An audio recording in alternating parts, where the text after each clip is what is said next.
E se você soubesse que seu maior inimigo está vindo ao seu encontro com 400 homens armados? Foi exatamente isso que Jacó enfrentou, mas o que parecia o fim se transformou em um novo começo. Antes do reencontro mais temido de sua vida, ele viveu uma das experiências mais intensas já registradas na história. Uma luta solitária, misteriosa e divina. Uma madrugada que não mudou apenas o seu nome, mas o destino de um povo inteiro. Jacó passou boa parte da vida fugindo. Fugiu da casa de seu pai, fugiu da ira de seu irmão, fugiu das consequências de suas escolhas, mas chegou o momento em que ele não podia mais correr. Após anos vivendo longe, construindo sua família e acumulando riquezas, Jacó ouve de Deus uma ordem clara. Era hora de voltar para casa, mas retornar não era simples. O caminho de volta passava por uma ferida antiga, ainda aberta. O nome dela era Esaú. A última vez que viu seu irmão, Jacó o havia enganado, usurpado sua bênção e fugido com medo de ser morto. Agora, o reencontro parecia inevitável. Ele sabia que não poderia controlar a reação de Esaú, mas poderia controlar como enfrentaria esse momento. Com coragem, cautela e um coração dividido entre o medo e a fé, Jacó decide obedecer a Deus, mesmo que isso signifique confrontar o passado. No caminho, ele se depara com sinais do céu, estratégias humanas e uma batalha espiritual como nunca tinha vivido antes. E é justamente antes do amanhecer, quando tudo parecia mais escuro, que algo ainda mais profundo acontece. Jacó se encontra com o próprio Deus, e nada mais em sua vida será como antes.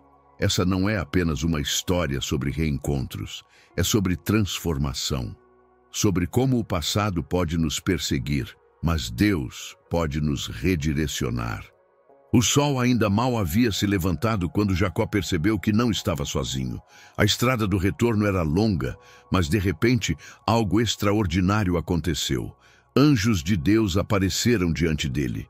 Não foi uma visão comum, nem um sonho distante. Aqueles seres celestiais estavam ali, em sua frente, como um exército silencioso e sagrado. Jacó imediatamente reconheceu o que estava vendo. Aquela era a manifestação visível da presença de Deus, e não poderia ter vindo em melhor hora. O momento era carregado de emoção.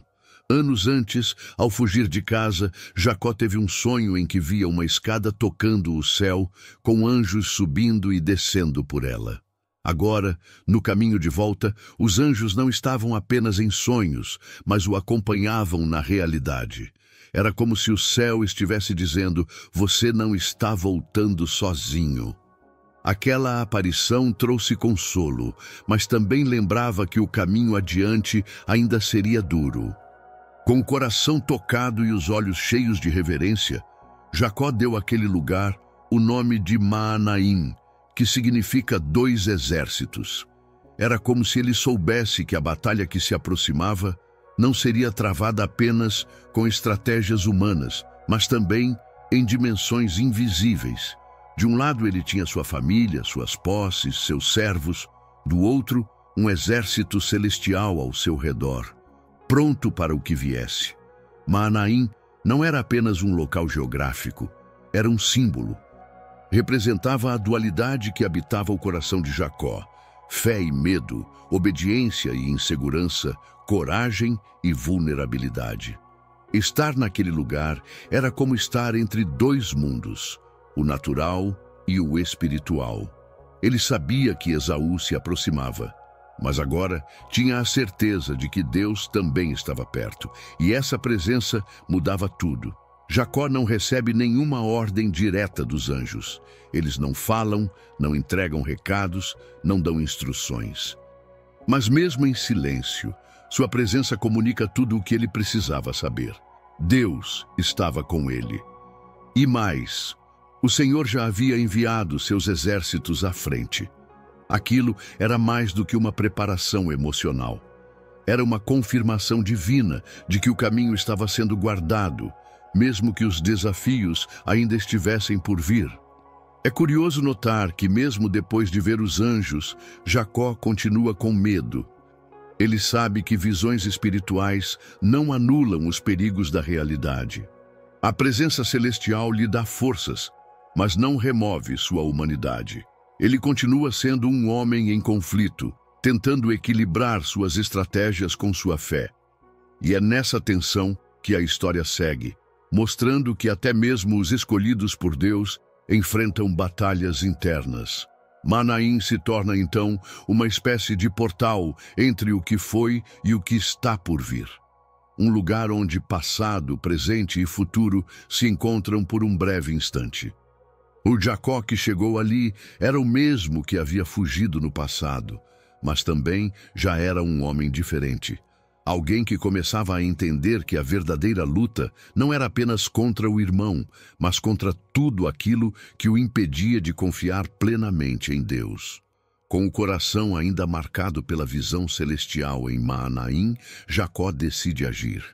Ele sabe que não pode esperar o reencontro com Esaú sem tomar alguma atitude. Então, envia mensageiros à frente com um recado claro. Ele, Jacó, está voltando para casa com humildade, riquezas e uma família formada. A intenção é mostrar que ele não é mais o jovem ardiloso que fugiu anos atrás. Agora, ele retorna como servo, como alguém disposto à reconciliação. Os mensageiros partem com pressa, levando o recado até a terra onde Esaú habita. Jacó espera que a mensagem toque o coração do irmão. Talvez Esaú tenha amadurecido com o tempo. Talvez ele já tenha superado o passado. Talvez, ao ver o quanto Jacó prosperou, ele aceite o reencontro com paz. Mas os talvez de Jacó são esmagados assim que os mensageiros retornam. A resposta que eles trazem não é verbal, é um fato. Esaú está vindo, com 400 homens. O número é brutal, 400. Não se trata de uma comitiva de boas-vindas, não são parentes, não são servos. É um exército. E para Jacó, essa notícia tem um único significado. Esaú ainda está furioso. Está vindo para se vingar. O medo toma conta de Jacó com uma força paralisante. É como se todo o consolo de Manaim tivesse desaparecido num instante. O peso da culpa, os anos de fuga, as incertezas sobre o futuro, tudo isso agora pesa sobre seus ombros. Mas Jacó não se entrega ao desespero. Ele respira fundo e traça um plano. Primeiro, divide sua caravana em 2 grupos: sua família, seus servos e seus rebanhos. A ideia é clara. Se Esaú atacar um grupo, talvez o outro consiga escapar. É uma medida de proteção, mas também uma evidência do medo profundo que o consome. Jacó se vê forçado a pensar como um estrategista de guerra, não apenas como um irmão arrependido. Cada decisão é tomada com cuidado. Ele precisa proteger o que construiu, mas também precisa se preparar para o pior. Jacó não tem garantias. Não há promessas visíveis de que Esaú virá em paz.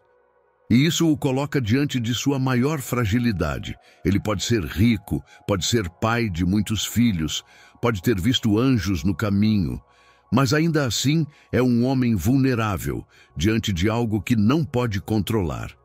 Nesse momento, percebemos o quanto Jacó está mudando. Antes, ele era alguém que confiava nas próprias manobras. Usava o engano como arma, mas agora, mesmo usando estratégias, ele está mais consciente de seus limites. Ele entende que dividir os grupos pode ajudar, mas não é o suficiente. Ele sabe que nem toda astúcia do mundo é capaz de conter a ira de um coração ferido, e ele mesmo causou essa ferida. A Bíblia não registra se Esaú respondeu com palavras, nem se houve algum sinal de paz. Só sabemos do avanço e do número. 400 homens marchando ao encontro de Jacó. Isso bastou para instalar o pânico. Mas, ao mesmo tempo, esse momento também nos mostra que a crise é o ponto onde a fé começa a ser mais real. E é nesse lugar de desespero que Jacó fará o que poucos fazem. Ele se dobrará diante de Deus. Diante da notícia de que Esaú vem ao seu encontro com 400 homens, Jacó sente o chão desaparecer sob seus pés. Toda a sua estratégia parece frágil diante da possibilidade de um ataque.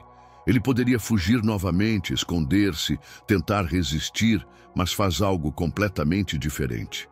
Ele para tudo, se afasta, dobra os joelhos e ora.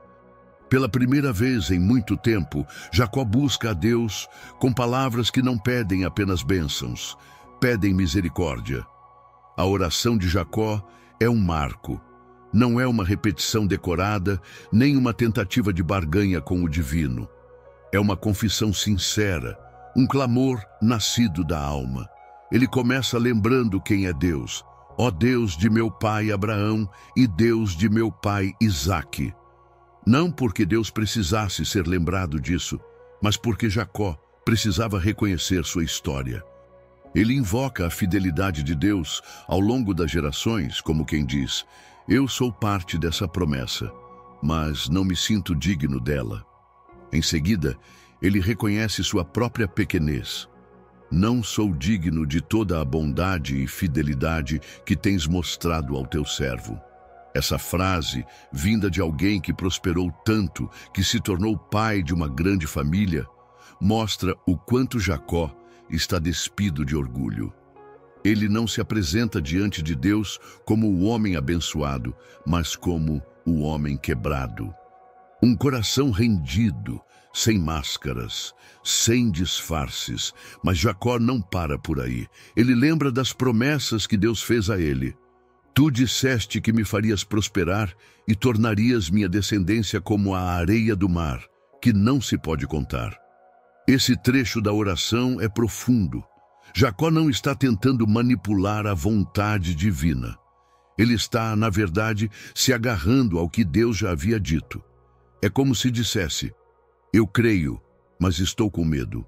Me ajuda a confiar de novo. Então ele faz seu pedido mais honesto. Livra-me, peço-te, das mãos de meu irmão Esaú. Não há formalidades nem rodeios, apenas um pedido direto vindo do fundo da alma. Jacó sabe que Esaú tem motivos para odiá-lo. Ele sabe que, humanamente falando, não tem como reverter a dor que causou. Por isso pede livramento, pede paz, pede proteção, não apenas para si, mas principalmente para sua família, suas esposas, seus filhos pequenos. Esse momento revela o quanto Jacó mudou. Antes, ele confiava nos próprios esquemas. Agora, reconhece que o único plano realmente eficaz é confiar em Deus. Ele ainda está com medo. O perigo continua existindo. Mas há algo diferente. Agora, ele sabe que não precisa carregar tudo sozinho. Jacó entende que a verdadeira força não está em evitar o problema, mas em encará-lo com Deus ao lado. A oração de Jacó é talvez uma das mais humanas da Bíblia. Ela mistura fé com fraqueza, coragem com confissão, memória com esperança. Ele não tenta esconder seu desespero. Pelo contrário, ele o transforma em súplica. E é esse tipo de oração que move o coração de Deus. Não a oração perfeita, mas a verdadeira. Ali, naquele campo solitário, entre o medo do passado e a incerteza do futuro, Jacó tem um encontro profundo com o Deus da aliança. E mesmo sem ouvir uma resposta imediata, ele se levanta diferente. Mais firme, mais leve, mais dependente. Após a oração, Jacó se levanta decidido. A fé lhe deu coragem, mas a sabedoria o faz agir. Ele sabe que precisa fazer algo mais, um gesto de paz, uma iniciativa que mostre ao irmão que o tempo passou e que seu coração mudou. Então, com cuidado e intenção, Jacó prepara um presente. Mas não qualquer presente. Ele organiza uma verdadeira demonstração de generosidade. Um desfile de rebanhos cuidadosamente separados em grupos, cada um liderado por servos com uma única missão: entregar a Esaú um sinal claro de reconciliação. O presente era enorme, cabras, ovelhas, camelos, vacas e jumentos em quantidade significativa. Não apenas como riqueza, mas como mensagem. Cada animal representava um gesto de honra. Cada grupo separado era uma tentativa de suavizar o coração de Esaú aos poucos. Jacó sabia que os símbolos falam antes das palavras. Por isso, coloca o presente na frente, como um escudo de humildade entre ele e o irmão. As instruções de Jacó aos seus servos são detalhadas. Quando vocês encontrarem Esaú, digam que isso é um presente de seu servo Jacó, que vem logo atrás. A repetição dessa mensagem a cada novo grupo de animais tem um propósito estratégico. Era como um lembrete constante de que Jacó não vinha com arrogância, mas com arrependimento. Ele não exigia nada, apenas oferecia. Ao enviar os servos com os rebanhos, Jacó permanece para trás. Ele observa tudo de longe. A cada grupo que parte, ele respira fundo. É como se cada etapa fosse um pedaço do seu próprio coração sendo levado à frente. Uma oferta silenciosa, carregada de emoções. Ele sabe que não há garantia de que Esaú aceitará, mas está disposto a tentar. Afinal, ele não quer apenas sobreviver ao reencontro, ele quer restaurar. Esse presente não era uma tentativa de suborno, mas um gesto de humildade. Jacó não tentava comprar o perdão do irmão. Ele estava mostrando com ações aquilo que palavras sozinhas não poderiam transmitir. Era uma forma de dizer: eu mudei. Não sou mais aquele que te enganou. Eu vim em paz. Era também um exercício de confiança em Deus, em si mesmo e na possibilidade de reconciliação. O mais tocante desse momento é que Jacó, mesmo temendo o pior, não se esconde. Ele fica vulnerável, permanece atrás dos presentes, mas não foge. Ele aguarda o momento certo, refletindo, avaliando cada detalhe, revivendo memórias antigas, talvez lembrando do dia em que saiu de casa correndo, olhando para trás com medo. Agora ele está parado, esperando, entregando-se ao tempo de Deus. Esse gesto nos ensina algo profundo, que a humildade tem poder, que o perdão, quando pedido com sinceridade, pode abrir caminhos antes inimagináveis. Jacó não tem certeza de nada, mas seu coração já foi transformado. E mesmo sem ainda ter encontrado Esaú, algo já mudou dentro dele. Ele não é mais apenas o que envia presentes. É alguém disposto a se entregar, a reparar, a amar de novo. E isso, por si só, já é um milagre. A noite cai. O silêncio envolve o acampamento como um manto pesado. Todos dormem, mas Jacó não. Ele se levanta em segredo e atravessa o ribeiro de Jaboque com sua família e tudo o que possui. Em seguida, retorna sozinho para o outro lado do rio. Está escuro. Ele está vulnerável, inquieto, cheio de pensamentos. O reencontro com Esaú está cada vez mais próximo. E, embora tenha orado e enviado presentes, ainda há algo não resolvido, algo dentro dele. E é nesse momento que a cena mais misteriosa da sua vida acontece. De repente, sem aviso, um homem aparece. Nenhuma palavra é dita, apenas o impacto do choque. O estranho o ataca e uma luta intensa começa. Não há testemunhas, não há explicação. Apenas os dois, corpo a corpo, força contra força, suor, dor, silêncio e esforço. Jacó não sabe quem é o homem. Poderia ser um inimigo, um ladrão, um espírito. Ele não sabe. Mas algo dentro dele percebe. Esse combate é diferente. É como se a luta não fosse apenas física, mas espiritual. Horas se passam, a madrugada avança e os dois continuam lutando. Nenhum dos lados desiste. Jacó se agarra com tudo o que tem. Seus braços, suas pernas, sua alma inteira estão envolvidas naquela batalha. O mistério só aumenta. Quem é esse homem que luta com tanta força? Por que ele aparece justo agora? Por que Jacó, que já enfrentou tantos conflitos, está agora travando esse no escuro, no silêncio, sozinho? O momento mais intenso da luta chega quando o homem toca o quadril de Jacó e imediatamente ele se desloca. Um simples toque, não um golpe, não uma torção. Um toque, isso muda tudo. Jacó sente a dor atravessar seu corpo, perde o equilíbrio, mas não solta, e é aí que tudo se revela. Ele percebe que não está lutando com um homem comum. Aquilo é divino. Ele está diante de algo sagrado, está diante de Deus. Com lágrimas nos olhos, Jacó se agarra mais forte. Ele não luta mais por sobrevivência, agora ele luta por bênção. Não te deixarei ir se não me abençoares, ele diz com voz trêmula, entre a dor e a determinação. Essa frase muda tudo. Jacó não quer mais fugir, nem se proteger, nem vencer.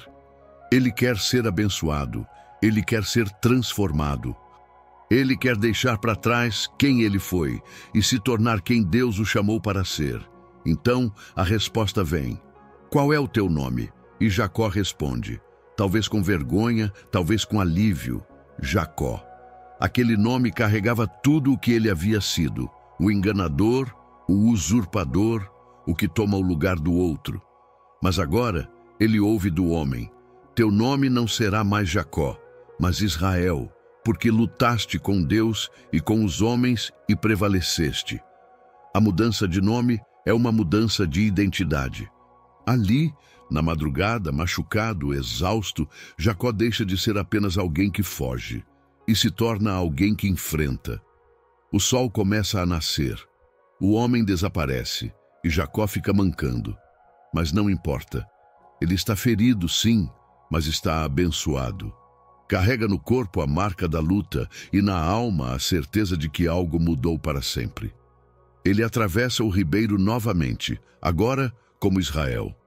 Aquele lugar recebe um novo nome, Peniel. Vi Deus face a face, e a minha vida foi poupada. Ele não sabe ainda como será o encontro com Esaú, mas sabe que antes de enfrentar o irmão, ele encontrou o próprio Deus, e esse encontro valeu tudo. Naquela noite, Jacó não enfrentou apenas um homem misterioso, ele enfrentou a si mesmo, lutou com suas culpas, seus medos, sua história, e ao tocar o próprio Deus, descobriu algo que nunca encontraria sozinho, sua verdadeira identidade. Antes de rever Esaú, Jacó precisou olhar nos olhos daquele que o criou. E só então entendeu que o passado, por mais doloroso que fosse, não definia seu futuro. Foi ali, na escuridão da madrugada, que ele deixou de ser apenas Jacó, o que engana, e se tornou Israel, o que prevalece, não porque venceu com força, mas porque persistiu em meio à dor, porque se recusou a soltar o Deus que o feriu, mas também o curou. A verdadeira transformação de Jacó não aconteceu no reencontro com Esaú, mas no encontro silencioso com o Deus que muda nomes, histórias e destinos. Se essa história falou com você de alguma forma, curta o vídeo e compartilhe com alguém que precisa de coragem para enfrentar o passado. Jacó não venceu fugindo. Ele venceu quando decidiu parar, orar e confiar. E talvez essa seja a mensagem que alguém ao seu redor precisa ouvir hoje. E se quiser continuar acompanhando histórias como essa, cheias de fé, recomeços e encontros com Deus, se inscreva no canal. Ainda temos muitos caminhos para percorrer juntos, e cada um deles pode transformar a sua vida também.